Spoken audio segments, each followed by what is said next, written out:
twebaza abantu ba Katonda mwenna abeenyigira mu kulonda era abaawuliriza amaloboozi gaffe. Nga mu kino njagala nnyo okwebaza bannaddiini n'abantu abakwata emizindaalo n'abafuzi ab'ensikirano abaakunga abantu okuba n'emirembe mu kalulu akaayita era abaasaba tuwabeerewo obwenkanya. Tubeebaza okuvaayo ne muba nga mwatuusa eddoboozi lyammwe eri bannayuganda.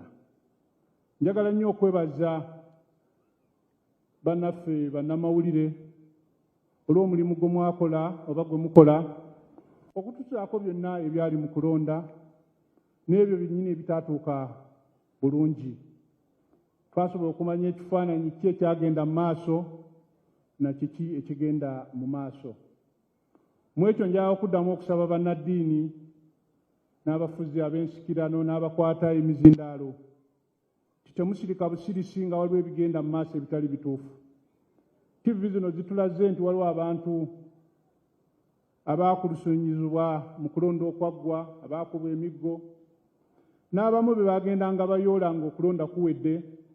Nga nsaba nti mwogereeko abantu bano bafune emirembe era abo abaabatulugunya tube nga tusaba nti buli omu bamuvunaane kinnoomu mu kkooti z'amateeka olw'okutulugunya bannayuganda awatali nsonga. Mu mwoyo gwe gumu sitegedde oba mukubye nti baalyoka ne babatulugunya oba babasomule, sitegedde sayidi kwe muli, naye katusolooze nti ekyo bwe kigenze. Naye mu ngeri y'emu nalaba ku mutimbagano tiwaliwo abantu abaalusuulamu akaba. Abantu 7 battibwa e Butambala, 1, 2, 3, 6, 7. Njagala nnyo okusaasira bannannyini bantu abo olw'okufiirwako abantu baabwe. Naye omwoyo gwe gumu nga njagala kusaba bwenkanya eri famire z'abantu abo ti aba batuusaako obulabe babe nga batwalibwa mu mbuga z'amateeka. Mbadde ngoberera nnyo ebyali mu kifo ekyo naye sinnawulira nti waliwo gwe baakwata yavaako okufa kw'abantu bano. Ekyo kyennyamiza. Njagala okusaba akulira ebyokutambuza emisango DPP, Director Public Prosecution, ensonga eno agitunuulire nnyo, ateeke akulira poliisi ku nninga annyonnyole abantu bano baafa mu ngeri ki era yakolawo ki era baki abo balowooza nti be baali emabega w'okufa kw'abantu bano era lwaki teyabatwala mu mbuga z'amateeka. Kubanga mbadde nkigoberera sinnawulirayo gwe bagamba nti baamutwala mu mbuga z'amateeka olw'okufiibwako abantu bano. Kye nawulirako ye mubaka Muwanga Kivumbi baamutwala lwa kukuma mu bantu muliro, naye byonna byali mu kitundu kimu. Lwaki keesi emu baagitambuza ate endala tebaagitambuza? Obwo buvunaanyizibwa bwabwe. Naye ffe abantu kye tusaba nti DPP abuulirize kyebisosonkole bye baasanga awo baabisanga nga byava mu mmundu ki. Abasirikale abaali ku mulimu bo bagamba nti ki kye baalaba, statement ki kye baabaggyako okukakasa nti ddala waliwo obwenkanya. Tusaba busabi kyensonga eno abakulira okunoonya emisango bagitunulemu abantu abo bafune obwenkanya. Bwe bataakikole kubanga tebalina kuripootinga gye tuli, nina okutya nti abantu bajja kulowooza nti bano Muwanga Kivumbi baabanyigiriza kubikkirira bali abatta abantu bali ekitatuwa mirembe mu Uganda yaffe eno gye tulimu. Tusaba busabi nti ensonga eno bagiteekeko essira. Abantu ffenna tumanye bino ebyokulonda bijja ne bigenda era nze nkyogera nga sikirumamu abantu mbagambye ebisala n'ekiro ti bintu by'otasaana kugulamu bulamu bwo ye katemba wa Uganda w'ebyokulonda. Kati omuntu bw'abanga yafiiramu okufa kiba kinnenyamiza kubanga gwe londa gw'oyagala ekijja kijje era nga bwe byajja bwe biyita kale tekiba kya bwenkanya abantu okuba nga omusaayi gwabwe gwayiika. Bano betwogerako balina abaana, balina bakadde baabwe, balina be balina okunoonyeza emirimu oba ekyokulya.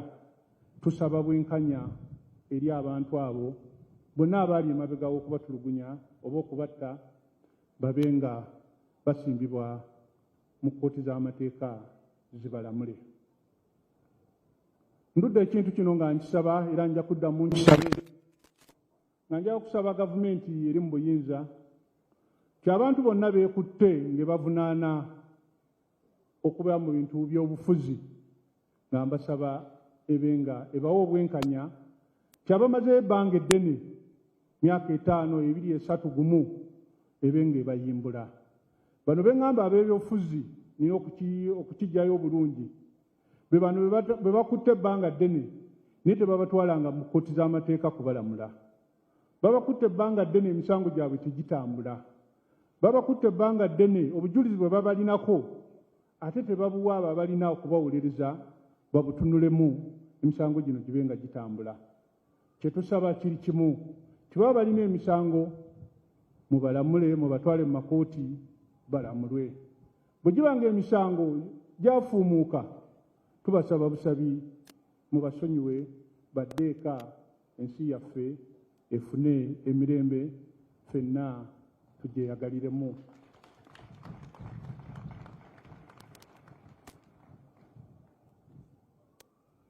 Emyezi egiyise emabega twalaba amataba agayita mu kibuga Kampala ne gatawaanya amaduuka ebyobusuubuzi by'abantu abatali bamu. Njagala okutwala omukisa guno okusaasira bannaffe abo abaakosebwa era n'okwebaza bannaffe abali mu gavumenti abaasuubiza okuliira abo abantu bonna abaafiirwako ebintu byabwe tikimwakola kituufu. Naye nga mbasaba nti mwanguye okubaliyirira basobole okuddamu okweddaabulula.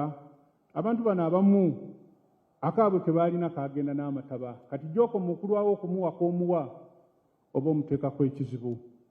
Naye nga mpita mu banene abali wano ababiri bekikwatako minisita wa Kampala n'omulord mayor tumulabire ddala nti abaweebwa ssente ezo beebo ddala abaakosebwa. Bannayuganda bamanyi nnyo okubuukira emmotoka n'ogenda okulaba nga ssente zifulumye ate baaziwa abo abatalina kubanga bazifuna. Tubasabira busabi timulabye ddala nga ssente zivaayo abantu bano mubaliire tusobole okuba nga bafuna obwenkanya. N'okubasaba mwembi Honorable Minister wa Kampala n'omulord mayor ebbanga ly'onoomala ng'okyali mu ntebe mulabe ng'emyala gino bagigogola, mulabe nga abatudde ku myala bagitereeza tulemenga kufuna bizibu bino. Ku lw'obuyinza bwa Allah enkuba ekyatonnya wano mu Uganda, ku lw'obuyinza bwa Allah amataba gakyajja. Mutereeze ebintu bino tusobole okuba nga tetubeera mu nsonga eno kano ne kali.